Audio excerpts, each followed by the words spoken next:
Muy buenas noches, mis queridos espectadores de Relatos de Terror García. Es un verdadero placer saludarlos una vez más.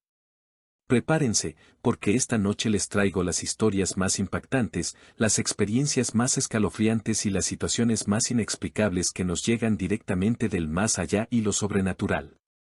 Presentamos La última víctima.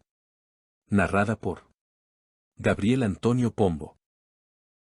En el año 1888 el barrio de Buckers Row conformaba uno de los callejones del distrito de Whitechapel, en el este de Londres. Bordeaba el cementerio judío, y a mitad de su camino se ubicaba el matadero de Spitalfields. La zona también constituía una ruta obligada para ir al mercado. A la 1:15 de la mañana del 31 de agosto el carretero Charles Lackmer, también conocido por el apellido Cross, se adentraba por esa calzada rumbo a su trabajo en el mercado y divisó una forma tendida encima de los adoquines. Al principio se figuró que era un trozo de lona alquitranada, quizás caída de uno de los carros que transitaban por allí. Pensando que podía sacarle provecho al hallazgo se acercó más, hasta comprender que no se trataba de una tela sino de un cuerpo femenino con sus vestimentas en total desorden. Antes de poder enfocar mejor su mirada percibió el sonido de unas pisadas. Volteó el rostro y, entre las brumas de la madrugada, advirtió la presencia de Robert Paul, un compañero de labor que avanzaba a ritmo raudo desde la acera opuesta. «Hey. Ven a ver a esta mujer, está desmayada de tan borracha», exclamó Lecmere. «No creo que esté borracha. Esta tipa parece muerta», musitó el otro, al tiempo que se arrimaba. Inclinándose sobre ella y colocándole una mano sobre el pecho como si quisiera auscultar sus latidos, más para sí mismo que para que lo oyese su camarada, Paul señaló. «No, no está muerta. Me parece que la oigo respirar. Ayúdame a ponerla de pie». «Yo no la toco», casi gritó Lecmere, dando un respingo. Enseguida torció el cuello y atisbó hacia el fondo del callejón tenuemente iluminado por el gas de una farola. En ese momento me asusté de verdad. Me di cuenta que la habían matado y se me dio por pensar que el asesino podía andar oculto cerca de ahí, recordaría el carretero al declarar en la instrucción judicial. Al convencerse que no iba a obtener colaboración por parte del amedrentado Charles Lackmer, el solidario entusiasmo de Robert Paul se esfumó. «Bueno, lo mejor será irnos de aquí y avisarle a los polis», indicó. Los dos trabajadores giraron sobre sus talones, presurosos y aliviados de dejar atrás a la desarrapada figura yacente en las sombras. Tras recorrer un corto trecho, dieron con el agente Jonas Messen de la División H de Whitechapel que cumplía con su ronda habitual y le notificaron su descubrimiento. Pero los mozos de mercado no revisaron con detenimiento. Si lo hubieran hecho más grande habría sido su susto, al constatar que la cercenada garganta de aquella mujer exhibía una salvaje rajadura, fruto de un muy filoso cuchillo aplicado de izquierda a derecha en el nacimiento del cuello. Antes de que Messen arribase al teatro del crimen otro policía, John Neal, quien media hora antes recorriera ese sitio sin apreciar nada raro, se topó con el cadáver y comenzó a soplar su silbato en demanda de socorro. Eran por entonces las 3:45 de la mañana. Este custodio sí reparó en significativos detalles. Además del impresionante tajo, y de la sangre manando a través de la herida, estaban aquellos ojos muy abiertos, casi en blanco y aterrorizados, que conferían un aspecto horrible a la faz de la víctima. El policía pensó que se trataba de un suicidio y en vano buscó el arma capaz de haber infligido el corte. Recién entonces cayó en la cuenta de que estaba frente a un homicidio ejecutado mediante degollamiento. A los llamados de auxilio de su colega acudió el agente de policía John Thane. «Corre en busca de una ambulancia y por el médico. Esta mujer fue asesinada», le requirió Neal, quien se quedó montando guardia. A las 4 hizo su aparición el Dr. Rhys Ralph Llewellyn, cirujano policial que vivía a pocas cuadras. Inició el examen con ostensible desgano y sin reprimir su fastidio por haber sido despertado a horas tan impropias. Esbozó un ademán de desprecio al ver a un grupo de curiosos que se arremolinaban en círculo, pero no requirió que despejasen el perímetro. Cuando Tyne volvió con otro agente transportando la tosca carretilla que oficiaba de ambulancia les ordenó: «Trasladen a la fallecida al depósito de cadáveres de Old Montague. Yo iré hasta allí más tarde». El depósito mortuorio consistía en un cobertizo emplazado en la sección trasera de un reformatorio que daba a la calle Old Montague. En tan rudimentario reducto el cuerpo de la víctima fue extendido encima de un banco de madera. Previo al arribo del forense, dos internos del lugar, Robert Mann y James Hatfield, lavaron el cadáver y lo dejaron dispuesto para el análisis clínico. Junto con el doctor Llewellyn llegó John Spradlin, un inspector de Scotland Yard, quien levantó el vestido de la finada y comprobó que le habían amputado los intestinos. A la vista quedaron sus enaguas, y sobre esta prenda lucía impreso un sello del asilo de Lambeth, uno de los refugios donde la víctima había morado en fechas recientes. Sus señas figuraban en el libro de ingresos de aquel establecimiento, extremo que permitió identificar a la mujer anónima como Marian Nichols, apodada Pally, de 43 años, separada de su esposo y madre de 5 hijos, con los cuales desde largo tiempo no mantenía ningún contacto. Lamentablemente, el contenido de la autopsia practicada a Pally Nichols continúa extraviado, y también se perdieron los reportes de las otras autopsias, con la única excepción del formulado por el Dr. Thomas Bond sobre la víctima Mary Cally, que se recuperó en 1987. La restante fuente de datos deriva de artículos periodísticos y no resulta tan fiable. De aquí que la información más asequible proviene de las actas labradas en las encuestas judiciales. El procedimiento legal a fin de determinar la causa del óbito se encargó al jurista Owen Edwin Baxter de la División Sudeste del Condado de Middlesex. Los registros de dicha instrucción se conservan intactos, y ello permitió la divulgación de pormenores del crimen que de otra manera serían desconocidos. Otro tanto sucedió en el caso de las demás asesinadas. Al magistrado que en Inglaterra preside la fase previa en la indagatoria de una muerte se lo califica juez de guardia o coroner, atento a la versión inglesa del vocablo. La figura del coroner es inherente al derecho anglosajón. Se trata de un funcionario local que resuelve, en un comparendo con asistencia de jurados, si el fallecimiento de una persona, cuando no fue fruto de razones naturales, constituyó un accidente o un homicidio. Una vez decidido ese punto, dicho juez ya no integra la pesquisa policial, si la hubiere. El sábado 1 de septiembre de 1888 se celebró, en el llamado Instituto de los Muchachos Trabajadores de Whitechapel, el primer comparendo de la investigación judicial. En el desastrado este de Londres de 1888 no había un solo edificio decoroso para ser empleado como sala de audiencia, y aquel ámbito fue lo mejor que se pudo conseguir. Se abrió la sesión con un formulismo anglosajón que data de cientos de años cuando el oficial de guardia proclamó con voz tonante: «Oíd, oíd. Vosotros, los buenos ciudadanos de este distrito, habéis sido convocados para investigar en nombre de vuestra soberana Su Majestad la Reina, cuando, cómo y por cuáles medios Marian Nichols encontró la muerte. Responded a los nombres». Tras la fórmula de apertura se tomaron los juramentos a los jurados. Después los designados se levantaron y fueron con el juez de guardia al depósito de cadáveres para ver el cuerpo de Pally, pues debían registrar todos los detalles antes de volver a la sala de audiencia. Una vez que retornaron al improvisado tribunal, se reinició la sesión recibiéndose las declaraciones de los obreros de mercado que hallaron a la víctima y, luego, de dos inspectores, John Spradlin de la División J, y Joseph Henryhausen.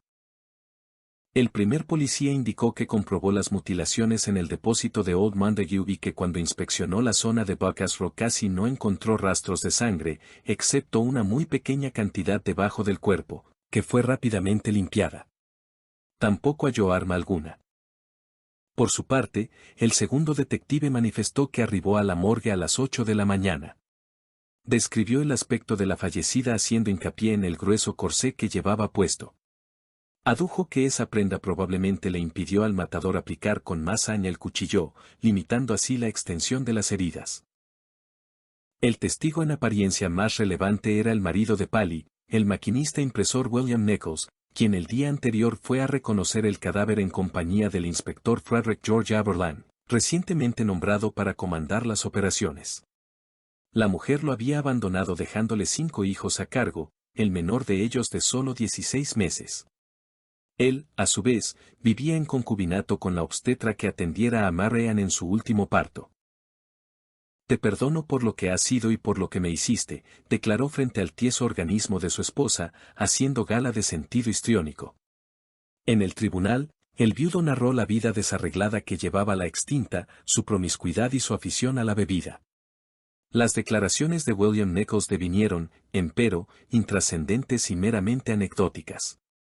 La deposición más significativa la brindó el cirujano forense actuante.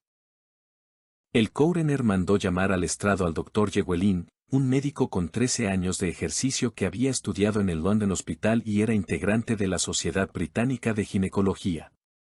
La oxisa presentaba una pequeña laceración en la lengua y un hematoma en el lado derecho del maxilar inferior a raíz de un potente golpe de puño, o por la presión de un pulgar, expuso, comentando los resultados de su autopsia. Hizo una pausa aguardando preguntas del juez o la intervención de algún miembro de jurado. Al percatarse que todos estaban atentos a sus palabras, continuó su explicación con timbre monótono. De igual forma, mostraba una magulladura circular en la zona izquierda de la cara, sobre el maxilar, cuyo origen habría sido causado por el mismo golpe o presión. El cuello aparecía cortado en 2 puntos. Un primer tajo medía 10 centímetros de largo y se iniciaba a 2,5 centímetros por debajo de la oreja izquierda. La otra incisión también nacía a partir del lado izquierdo, aunque a un par de centímetros más abajo que la anterior. ¿Eso podría significar que el criminal la atacó por la espalda?, preguntó el juez Baster. No. Soy del parecer de que la agresión se concretó de frente. Creo que le tapó la boca con la mano derecha para que no gritase, y de allí provienen los moratones en la cara, respondió el cirujano. ¿Cuál considera que fue el proceso de las heridas inferidas? Primero le efectuó varias incisiones en el abdomen empuñando con su mano zurda un cuchillo de hoja fuerte, larga y moderadamente afilado, que fue usado con gran violencia. Estos cortes fueron suficientes para provocarle la muerte a la víctima, y posteriormente le cercenó la garganta. Los tajos trazados de izquierda a derecha en el abdomen y en el cuello indican que el asesino era zurdo, y que esgrimía el arma con esa mano. Concluyó el facultativo.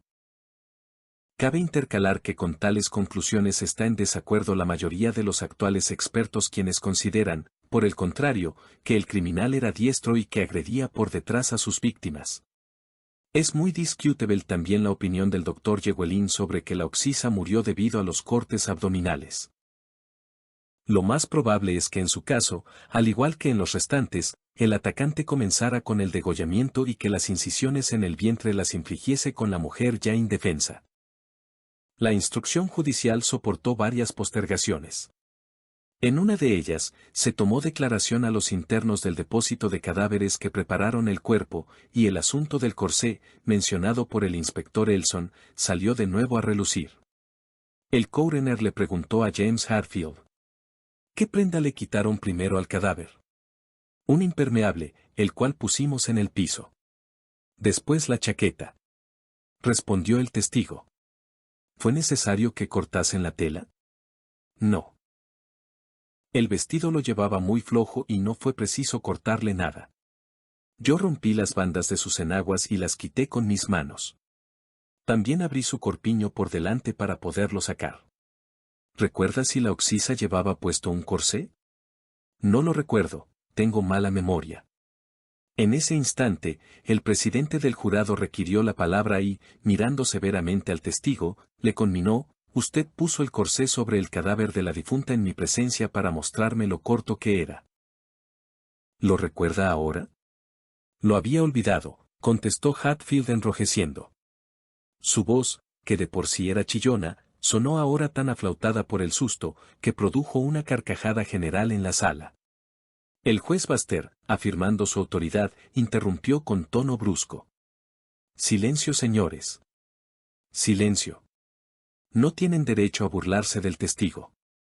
El hombre admitió que tiene mala memoria. El 17 de septiembre se celebró la vista final de la causa, y las actuaciones se cerraron con la declaración de que el deceso de Marian constituyó un asesinato a manos de persona o personas desconocidas. Pero lo que verdaderamente importaba no era esa conclusión obvia, sino la recolección de pruebas forenses y de testimonios que irían a ser utilizados con provecho, En caso de que la policía aprehendiese a un sospechoso al cual se sometiera a juicio penal. El coroner realizó una recapitulación cuyo objetivo pareció más político que legal, pues se despachó contra las condiciones míseras en que la justicia tenía que llevarse a cabo en el distrito. Llegado a ese punto, el presidente del jurado solicitó nuevamente el uso de la palabra. Alabó al magistrado, y se extendió en críticas contra el ministro del Interior Sir Henry Matthews por no haber ofrecido una recompensa para quien ayudase a descubrir al culpable, como tampoco se hizo cuando mataron a Martha Tabram, muerte que, según él, era obra del mismo asesino. Si se hubiera ofrecido una gratificación económica en aquella ocasión se habría evitado el homicidio de esta señora. No tengo dudas que no se hubiese dejado de entregar una remuneración si, en vez de tratarse de una mujer de la calle, la víctima fuese una persona importante, aseguró. Y como vio que el juez lo apoyaba y que los demás estaban expectantes de su discurso, se envalentonó. En lo personal, estoy dispuesto a dar una recompensa de 25 libras de mi bolsillo a aquel que colabore en la captura del responsable. Al fin de cuentas, estas pobres mujeres tienen alma como todo el mundo. Proclamó. 11 días antes de verificarse esta última audiencia el cadáver de Marian Nichols aún permanecía en la morgue. El jueves 6 de septiembre lo retiraron para introducirlo en un tosco ataúd, y antes de cerrar la tapa se le sacó la única fotografía que aún se conserva. El féretro fue izado a un carruaje con caballos que se dirigió al cementerio de Ilford, distante a 10 kilómetros de aquel antro fúnebre. En una tarde gris y lluviosa se extrajo el cuerpo y se lo colocó dentro de una fosa recién cavada, recibiendo sepultura directamente en la tierra. El padre de la extinta, su cónyuge, 3 de sus hijos y algunos policías asistieron a la ceremonia. La tragedia que tuvo por víctima a Marian Nichols había comenzado poco tiempo antes de ser descubierto su cuerpo exánime por el carretero Charles Lackmer a la 1:15 de esa madrugada del 31 de agosto de 1888. Minutos antes Emily Holland, a quien también llamaban Ellen sus amigas y sus clientes, volvía a su alojamiento en el número 18 de la calle Troll. No había esta vez candidatos a la vista para una cincuentona como ella, pero se conformaba recordando que dentro de su modesto bolso guardaba los 4 peniques que costaba pagarse el catre.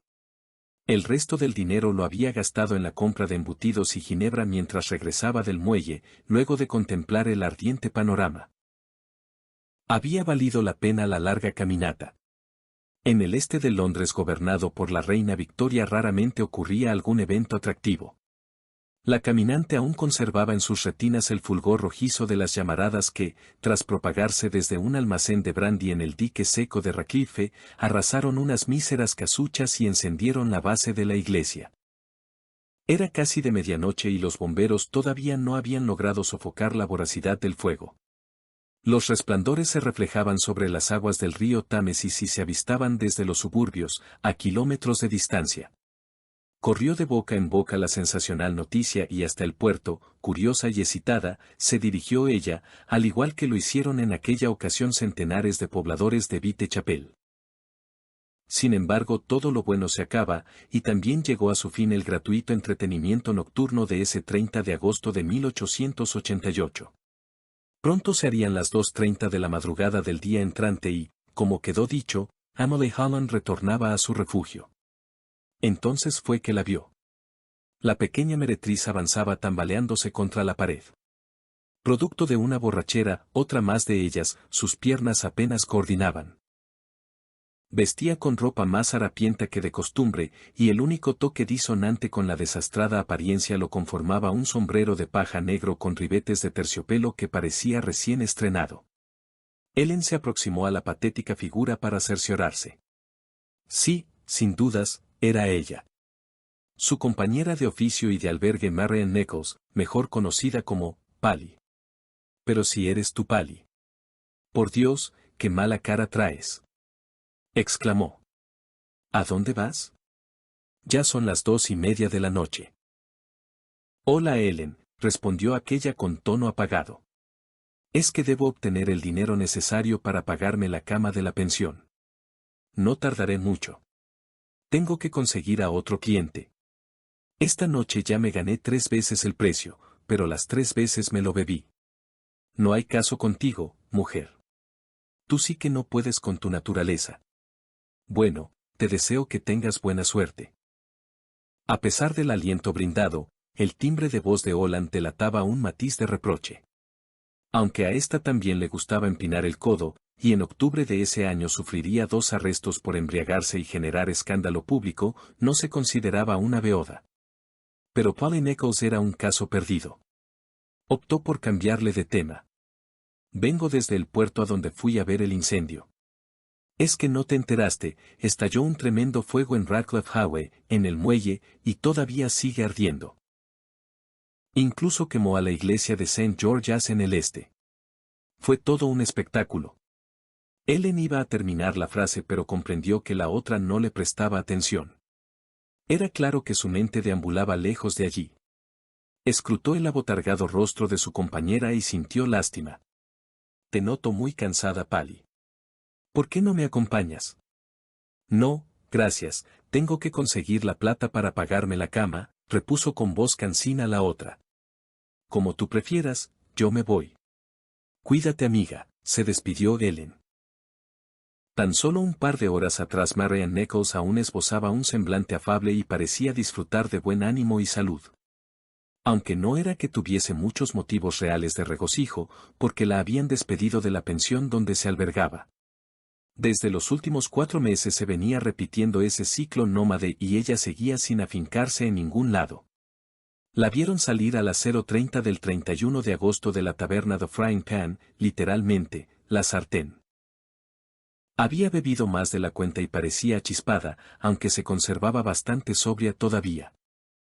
Lo malo era que solamente le quedaban 2 peniques y necesitaba dormir. Se encaminó hacia el albergue de la calle Troll. Sabía que ese dinero no le alcanzaba para pernoctar y que lo más probable era que la rechazaran. Allí el precio de la cama ascendía al doble de esa suma, al igual que en los demás malhada 2 alojamientos del distrito, pero nada perdía con hacer el intento. Vamos, te doy 2 peniques que es lo único que tengo encima. Te juro que mañana te traigo lo que me falta. Rogó la mujer ante el hombre que se mantenía impávido. Ya sabes cómo funciona esto. La cama cuesta 4 peniques. Si no los tienes esta noche duermes afuera. No puedo creer que por 2 miserables peniques me mandes a la calle. Fingió indignarse ella. Lo siento, no puede hacerse nada. No soy yo quien fija las reglas aquí, repuso el otro. Era cierto, el gordito calvo y malhumorado al cual Nichols le insistía para que la dejara entrar no era el encargado de la casa de huéspedes sino un suplente, y tenía que cuidar su empleo. Si el otro hubiese estado de guardia esa velada puede que ella lo hubiera ablandado, tal vez habría logrado permutarle el precio del hecho a cambio de un servicio sexual rápido y discreto. No sería la primera vez.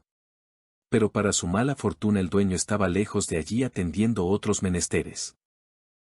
Resignada, aunque alardeando confianza, dio media vuelta y salió hacia la calle, no sin antes declarar al cruzarse con una conocida.